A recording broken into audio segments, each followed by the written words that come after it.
Hello everyone. हम पढ़ रहे थे एनसीईआरटी की बुक्स और हम पहुंच चुके थे एनसीईआरटी की बुक्स की क्लास 8 के बुक जो पॉलिटी की बुक है, इसका नाम है सामाजिक एवं राजनीतिक जीवन थर्ड। उसके हमने 4 अध्याय पढ़े थे और अब इस वीडियो में है अध्याय 8, जिसका नाम है हास्यकरण के से निपटारा। तो अध्याय 7 में हमने हास्यकरण के बारे में समझा और उन दो समुदायों का उदाहरण लेके हमने देखा था कि हास्यकरण को किस तरीके से समझा जा सकता है। पिछले अध्याय में हमने दो अलग अलग समूह और असमानता पर भेदभाव के उनके अनुभवों के बारे में पढ़ा। ये समूह भले ही कम ताकतवर हो, लेकिन उन्होंने अलग अलग अलग थलग कर दिए जाने या औरों के वर्चस्व का विरोध किया है, अपनी आवाज उठाई और संघर्ष करते रहे हैं। उन्होंने अपने लंबे इतिहास में विविध रणनीतियों के सहारे हालात को बदलने का प्रयास किया है। धार्मिक सांत्वना संघर्ष, सशस्त्र संघर्ष, आत्म परिष्कार, वह शिक्षा व आर्थिक बेहतरी, अपनी स्थिति में सुधार के लिए उन्होंने तरह तरह के रास्ते अपनाए हैं। संघर्ष का कौन सा रास्ता चुना जाएगा, यह हर एक मामले में उन हालात पर निर्भर करता है जिनमें हाशिए समुदाय रहते हैं। इस अध्याय में हम यह समझने की कोशिश करेंगे कि विभिन्न समुदायों, समूहों और व्यक्तियों ने असमानता को निपटने के लिए क्या क्या तरीके अपनाए हैं। हम आजादी के बाद भी इस तरह के संघर्ष और दलित दलीलें जारी हैं, हालांकि उनका स्वरूप बदल गया है। आज हमारे देश में आदिवासी, दलित, मुसलमान, औरतें और अन्य हाशियाई समुदाय यह दलील दे रहे हैं कि एक लोकतांत्रिक देश का नागरिक होने के नाते उन्हें भी बराबर के अधिकार मिलने चाहिए और उनके अधिकारों की रक्षा होनी चाहिए। उनमें से बहुत सारे लोगों ने अपनी चिंताओं को दूर करने के लिए संविधान का सहारा लिया है। इस अध्याय में हम देखेंगे कि हाशियाई समूह अपने संघर्षों के दौरान संविधान का सहारा किस तरह लेते हैं। हम यह भी सीखेंगे कि विभिन्न समूहों को निरंतर शोषण से बचाने के लिए के अधिकारों को कानूनों की शक्ल कैसे दी जाती है। क्या यहाँ इस बात की पर भी विचार करेंगे कि इन समूहों को विकास का लाभ प्रदान करने के लिए सरकार की ओर से किस तरह के नीतिगत प्रयास किए गए हैं। मालिक और अधिकारों का उपयोग, मौलिक अधिकारों का उपयोग, जैसा कि आप इन पुस्तक में अपने पहले अध्यायों में पढ़ चुके हैं कि संविधान में ऐसे कई सिद्धांत सूत्रबद्ध किए गए हैं जो हमारे समाज और राज्य व्यवस्था को लोकतांत्रिक बनाते हैं। इस सिद्धांतों को मौलिक अधिकारों के जरिए परिभाषित किया गया है। यह हमारे संविधान का एक महत्वपूर्ण हिस्सा है। यह अधिकार तभी भारतीयों के समान रूप से उपलब्ध होते हैं। यहाँ तक कि हाशिए कई तबकों की बात करें तो उन्हें इन अधिकारों को दो तरह इस्तेमाल किया है। पहला, अपने मौलिक अधिकारों पर जोर देकर अपने सरकार को अपने साथ हुए अन्याय पर ध्यान देने के लिए मजबूर किए हैं, और दूसरा, उन्होंने इस बात के लिए दबाव डाला है कि सरकार इन कानूनों को लागू करे। कई बार हाशियाई तबकों के संघर्ष की वजह से ही सरकार को मौलिक अधिकारों की भावना के अनुरूप नए कानून बनाने पढ़ते हैं। संविधान के अनुच्छेद 17 के अनुसार अस्पृश्यता और छुआछूत एक उन्मूलन किया जा चुका है। इसका मतलब यह है कि अब कोई भी व्यक्ति दलितों को पढ़ने, मंदिरों में जाने और सार्वजनिक सुविधाओं का इस्तेमाल करने से नहीं रोक सकता। इसका मतलब यह भी है कि छुआछूत गलत है और लोकतांत्रिक सरकार इस तरह के आचरण को बर्दाश्त नहीं करेगी। लिहाजा अब अस्पृश्यता एक दंडनीय अपराध है। दलित शब्द का मतलब होता है दबा कुचला। दलित समूह को यह शब्द जाति व्यवस्था के तरह अपने साथ सदियों से होते हुए भेदभाव को रेखांकित करते हुए खुद चुना है। संविधान में ऐसे शब्द भी अनुच्छेद और अस्पृश्यता के खिलाफ है। उदाहरण के लिए संविधान के अनुच्छेद 15 में कहा गया है कि भारत में किसी भी नागरिक के साथ धर्म, नस्ल, जाति, लिंग या जन्म स्थान के आधार पर भेदभाव नहीं किया जाएगा। इसके बारे में आप कक्षा 7 में समानता पर केंद्रित अध्याय में काफी कुछ पढ़ चुके हैं। समानता के अधिकार का हनन होने पर दलित इस प्रावधान का सहारा लेते हैं। इस तरह तरह यदि दलितों को लगता है कि कोई व्यक्ति या समुदाय या सरकार उनके साथ सही बर्ताव नहीं कर रही है तो मौलिक अधिकारों का सहारा ले सकते हैं। उन्होंने बार बार भारत सरकार का ध्यान संविधान की ओर आकर्षित कराया भी है और इस बात पर जोर दिया है कि सरकार संविधान का पालन करे और उन्हें न्याय प्रदान करे। इसी तरह मुसलमान और अन्य अल्पसंख्यक समुदायों ने भी संविधान में दिए गए मौलिक अधिकारों का सहारा लिया है। उन्होंने धर्म और सांस्कृतिक व शैक्षणिक अधिकारों की स्वतंत्रता के अधिकार पर जोर दिया है। यहाँ तक सांस्कृतिक और शैक्षणिक अधिकारों का प्रश्न है। मुसलमान और पारसी आदि सांस्कृतिक धार्मिक समूहों को अपनी संस्कृति की सुरक्षा का अधिकार मिला हुआ है। इस तरह विभिन्न प्रकार के सांस्कृतिक अधिकारों की व्यवस्था करने के संविधान के ऐसे समूहों को सांस्कृतिक न्याय देने का प्रयास किया है। उसका उद्देश्य यह है कि इन समूहों की संस्कृति पर न तो बहुसंख्यक समुदाय की संस्कृति का वर्चस्व हो और न ही वह नष्ट हो। यह कविता महाराष्ट्र की विख्यात भक्त कवित्री सोयराबाई द्वारा लिखी गई है और यह 14वीं शताब्दी में जाने माने भक्त कवि चोखा मेला की पत्नी थी। सोयराबाई महाजाति की थी और उस समय यह जाति अछूत मानी जाती थी। उसकी कविता यहाँ आप वीडियो को पॉज कर या फिर स्क्रीनशॉट लेकर पढ़ सकते हैं। आश्रयी तबकों के लिए कानून। जैसा कि आपने पहले पढ़ा कि सरकार अपने नागरिकों की रक्षा के लिए कानून बनाती है, लेकिन सरकार केवल इसी तरह कार्रवाई नहीं करती। हमारे देश की आश्रयी तबकों के लिए खास कानून और नीतियां बनाई गई हैं। बहुत सारी जातियां या योजनाएं किसी समिति की सिफारिश या सर्वेक्षण आदि के नतीजे पर आधारित होती है। सरकार इस तरह की नीतियों को प्रोत्साहन देती है ताकि खास तबकों को सही अवसर उपलब्ध कराए जा सके। सामाजिक न्याय और प्रोत्साहन।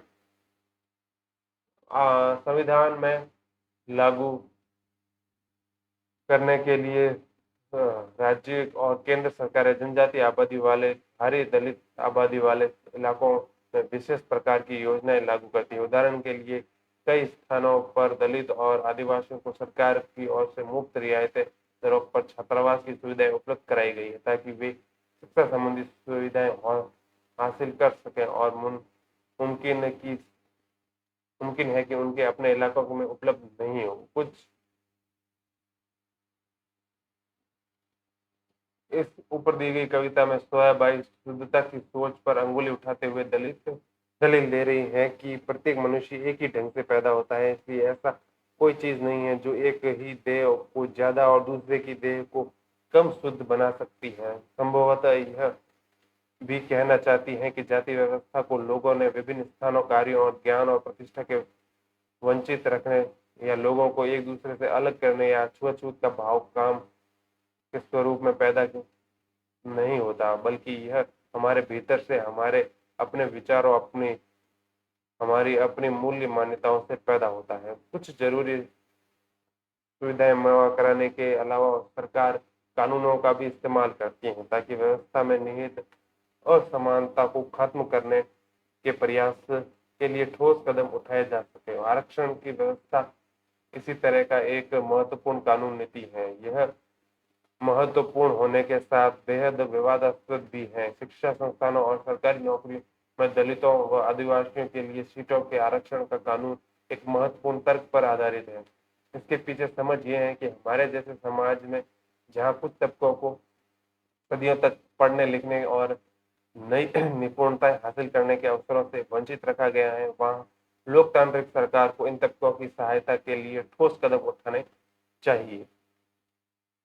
आरक्षण की नीति किस तरह काम करती है? देश भर की सभी राज्य सरकारों के पास अनुसूचित जातियां या दलितों, अनुसूचित जनजातियों और पिछड़ी व अति पिछड़ी जातियों की अपनी अपनी सूचियां इसी तरह की एक सूची केंद्र सरकार के पास भी होती है। जो विद्यार्थी शैक्षणिक संस्थानों में दाखिल होने के लिए या जो उम्मीदवारी सरकारी योजनाओं नौकरियों के लिए आवेदन देते हैं, उन्हें जाति और जनजाति प्रमाण पत्र के रूप में अपनी जाति या जनजाति का सबूत देना होता है। अगर कोई खास दलित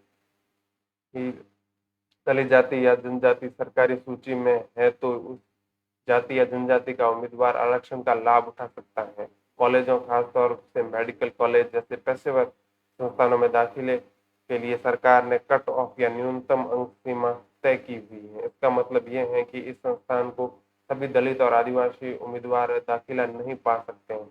इनमें से उन्हीं दलित और आदिवासी विद्यार्थियों को दाखिला मिल सकता है जिन्होंने परीक्षाओं को में अच्छा प्रदर्शन किया है और न्यूनतम अंक सीमा से ज्यादा अंक प्राप्त किए हैं। सरकार इन विद्यार्थियों को विशेष छात्रवृत्ति भी देती है। नवी कक्षा की राजनीतिक विज्ञान की पुस्तक में आप अन्य पिछड़े वर्गों के लिए आरक्षण की व्यवस्था के बारे में और अधिक विस्तार से जानेंगे। नीचे एक सारणी दी गई है जिसमें है योजनाओं की सूची है ये, और ये योजना किसके बारे में है और आपकी राय में इसमें सामाजिक और न्याय को कैसे बढ़ावा मिल सकता है।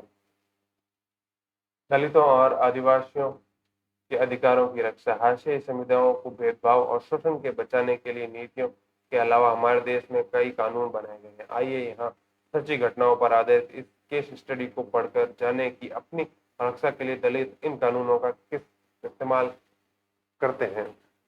यह है जगमालपुर गांव के लोग एक बड़े त्योहार की तैयारी में जुटे हैं। यहाँ हर 5 साल में एक बार स्थानीय देवता की पूजा की जाती है।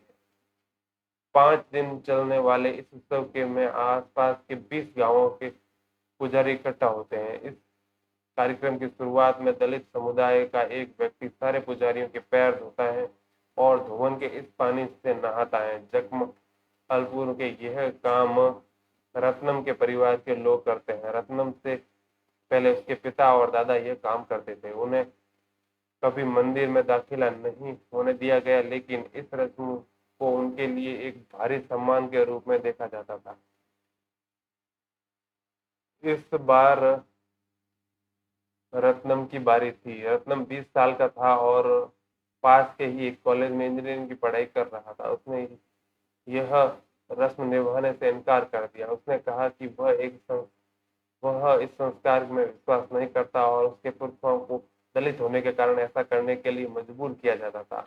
रत्नम के इनकार से न केवल गांव की ताकतवर जाति बल्कि उसमें से अपने समुदाय के कई परिवारों भी खफा हो थे। उच्च जातियों के लोगों को यह देखकर हैरानी थी कि कच्ची उम्र का एक नौजवान उनका हुक्म मानने से इनकार कर रहा है। उनको लगता था कि रत्नम की पढ़ाई लिखाई ने उससे बिगाड़ दिया है और अब वह खुद उसके बराबर मानने लगा है। रत्नम की जाति के लोग भी ऊंची जाति वालों के गुस्से की आशंका से डरे हुए थे। उनमें से बहुत सारे सुवर्णों के खेतों और खलिहानों में दिहाड़ी मजदूर थे। अगर प्रभुत्वशाली जातियां उन्हें काम देने बंद कर दे तो वे क्या खाएंगे, जिंदगी कैसे चलेगी। ऊंची जातियों ने यह भी ऐलान कर दिया कि अगर दलित नहीं झुकेंगे तो उन्हें जातीय स्थानीय देवताओं का अभिश्राप लगेगा।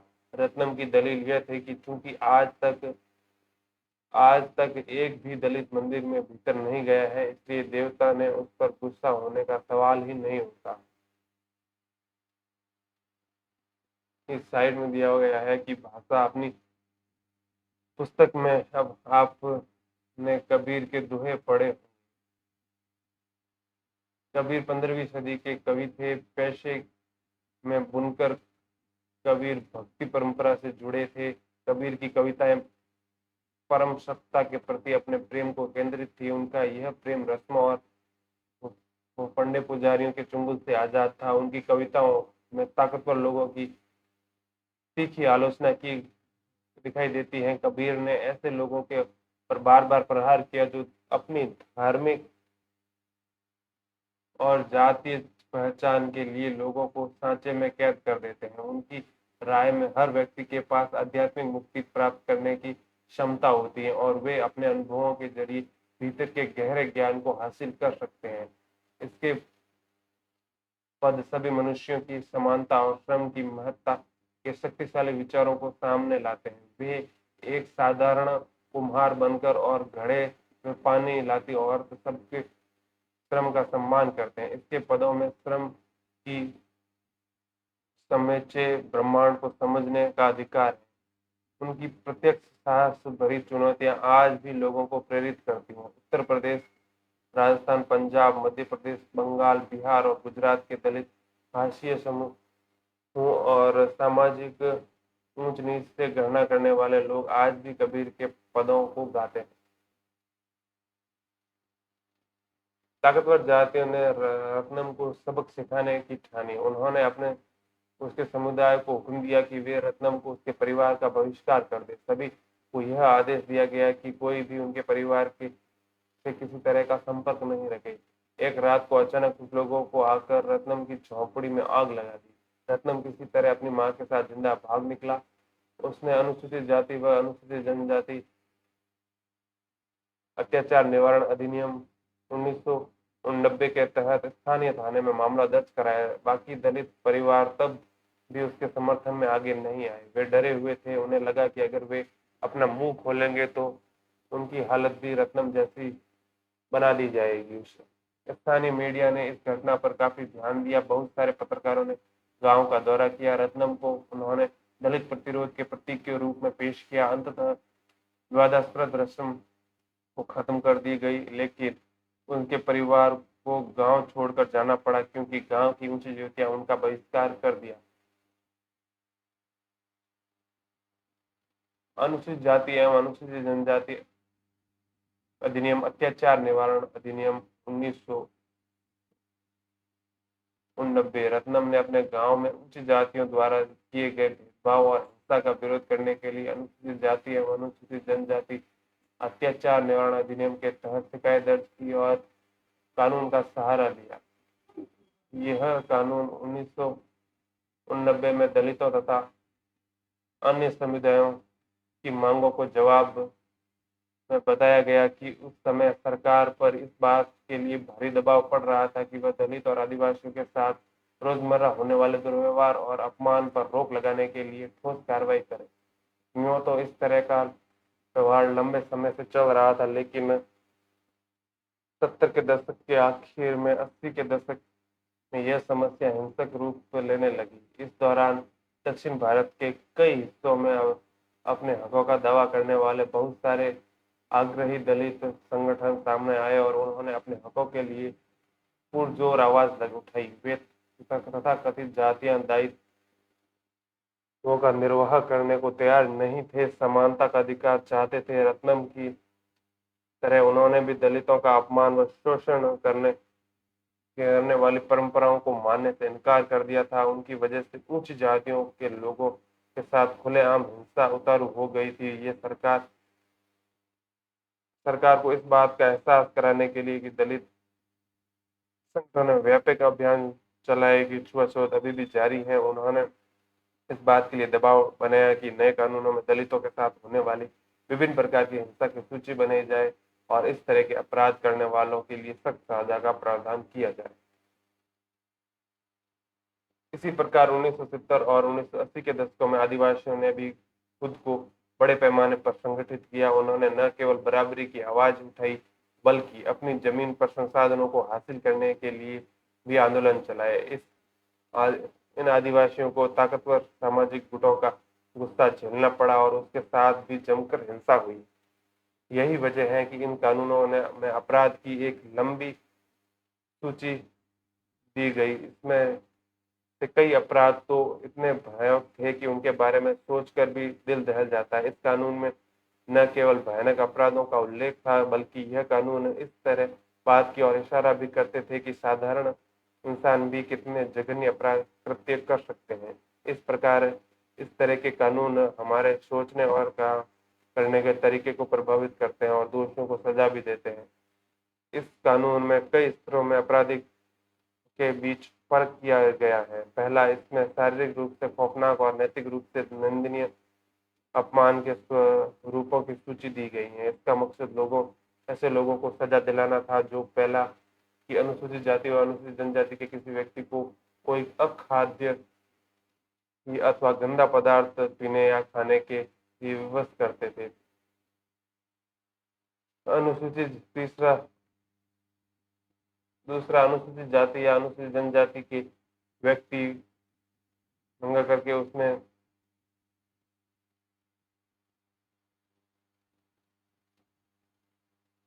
मानवीय प्रतिष्ठा के अनुरूप नहीं है। दूसरा, इसमें ऐसे कृत्यों की सूची भी थी जिसके जरिए दलितों और आदिवासियों को उनके साधारण संसाधनों से वंचित किया जाता है या उनमें गुलामों की तरह काम करवाया जाता है। फलस्वरूप इस कानून के प्रावधान था कि अगर कोई व्यक्ति अनुसूचित जाति या अनुसूचित जनजाति के किसी व्यक्ति के नाम पर आवंटित की गई या उसके स्वामित्व वाले जमीन पर कब्जा करता है या खेती करता है या उस अपने नाम पर स्थानांतरित करवा लेता है तो उसे सजा दी जाएगी। एक और स्तर पर यह कानून इस बात को मान्यता देता है कि दलित एक आदिवासी महिला के खिलाफ होने वाले अपराध एक खास तरह के अपराध हैं,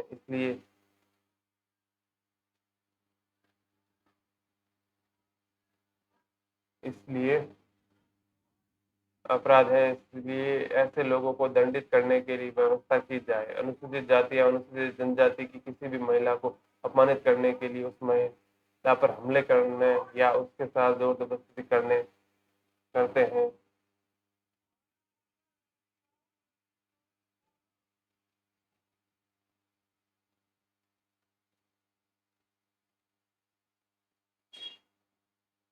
पंडित देखियो मन में जाए।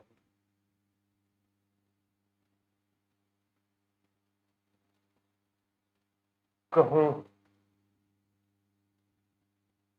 कहूँ दो छूती कहाँ से उपजी तबाही छूती तुम मानी। एक ही पाठ सकल बैठिया छूती लेत धोखल काटी। संदर्भ इस पद में कबीर ने बताया है कि प्राणी की तीन स्थितियां होती है, जन्म जीवन और मरण। तीनों स्थितियों में सभी प्राणी एक समान रहते हैं और तीनों में मूल में गंदगी है। फिर छुआछूत का भेद कैसा? व्याख्याता कबीर कहते हैं कि हे पंडित, मन में भली प्रकार से विचार करके देखो, भला बताओ कि छूत क्या है और कहाँ से उत्पन्न हो गई। इसमें तुमने बिना सोचे समझे छूत नामक एक भावना बना ली है। प्रभु के एक ही पृथ्वी रूपी पीठे पर सभी को समान रूप से बिठा दिया है। फिर तुम सबको छूत कहोगे या किसे अछूत? अन्न और जल जिसका भोजन और पान किया जाता है गंदगी से नियुक्त है, इसी छूत को सभी उत्पन्न है और फिर इसमें कौन बचा है? अतः छुआछूत का भेदभाव निरर्थक है। कबीर कहते हैं कि वास्तव में छूत से वही लोग परे हैं जिन पर माया का प्रभाव नहीं है। कबीर अछूत शब्द को यहाँ एक नया अर्थ देते हैं। उनका दावा है कि अस्पृश्यता का ज्ञान सर्वोच्च स्तर, इसका मतलब है कि वह व्यक्ति संकुचित और विभाजक विचारों से पूरी तरह मुक्त है। लिहाजा कबीर अस्पृश्यता की सोच से को सिर के बल खड़ा करके अछूतों को सबसे निचली अवस्था की बजाय सबसे ऊंची अवस्था के स्थापित कर देते हैं। हाथ में मेला उठाने का कलंक।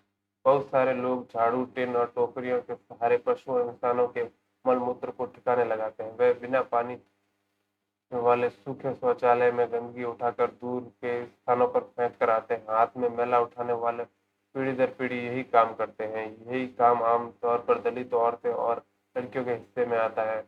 आंध्र प्रदेश की सक्रिय सफाई कर्मचारी आंदोलन के अनुसार पूरे देश में दलित समुदाय के लगभग 1 लाख लोग यह काम कर रहे हैं। फिर सिर पर मेला ढोने वाले के बीच काम करने वाले इस संगठन का कहना है कि ये लोग 26 लाख निजी और सामुदायिक सूखे शौचालय की सफाई करते हैं। सिर पर मेला ढोने वाले बेहद अमानवीय स्थिति के काम करते हैं। इस काम के कारण उन्हें स्वास्थ्य को गंभीर खतरा रहता है और ये वे लगातार ऐसे संक्रमण खतरे में रहते हैं जिनसे उनकी आंखों, त्वचा और श्वसन तंत्र और पाचन तंत्र पर असर पड़ता है और इस काम के लिए उन्हें मामूली वेतन मिलता है। नगर पालिकाओं के काम करने वालों को रोजाना 200 रुपये मिलते हैं, जबकि निजी घरों में काम करने वालों को इससे भी कम पैसा मिलता है।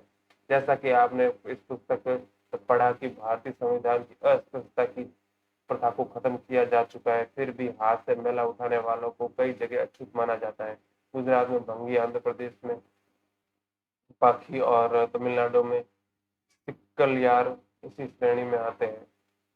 आमतौर पर उन्हें गांव के किनारे अलग टोलों में रहना पड़ता है। उन्हें मंदिर, सार्वजनिक जल सुविधाओं आदि के पास भटकने नहीं दिया जाता। 1993 में सरकार ने एम्प्लॉयमेंट ऑफ मैनुअल एक्विलेंस एंड कंस्ट्रक्शन ऑफ डाई फैटिन प्रोहिबिशन एक्ट 1993 पारित किया था। यह कानून सिर पर मैला ढोने वालों को काम पर रखने और सूखा शौचालय के निर्माण पर पाबंदी लगाता है। 2003 में सफाई कर्मचारी आंदोलन तथा 13 अन्य संगठनों व व्यक्तियों, जिसमें 7 मेला वाले थे, ने सर्वोच्च न्यायालय की एक जनहित याचिका दायर की थी। याचिका दायर करने वालों का कहना था कि सिर पर मैला ढोने का प्रथा न केवल आज भी चल रही है, बल्कि रेलवे जैसे सरकारी उपक्रमों में बड़े पैमाने पर प्रचलित है। याचिकाकर्ताओं ने अपने मौलिक अधिकारों को लागू करवाने का आग्रह किया। इसके बाद जवाब में न्यायालय ने निष्कर्ष दिया कि 1993 में पारित किए गए कानून के बाद देश भर में सिर पर मैला ढोने वालों की संख्या में इजाफा हुआ है। न्यायालय ने केंद्र पर और राज्य सरकारों के प्रत्येक विभाग, मंत्रालय को आदेश दिया है कि 6 माह के भीतर इस बात की सच्चाई का पता लगाए। अब अगर सिर पर मैला ढोने वाली प्रथा अभी भी प्रचलन में पाई जाती है और संबंधित सरकारी विभागों को ऐसे लोगों की मुक्ति और पुनर्वास के लिए एक समयबद्ध कार्यक्रम तैयार करना चाहिए। हाथ में मैला उठाने वाले कर्मियों के नियोजन का प्रतिषेध और उनका पुनर्वास अधिनियम 6 दिसंबर 2013 से लागू होता है।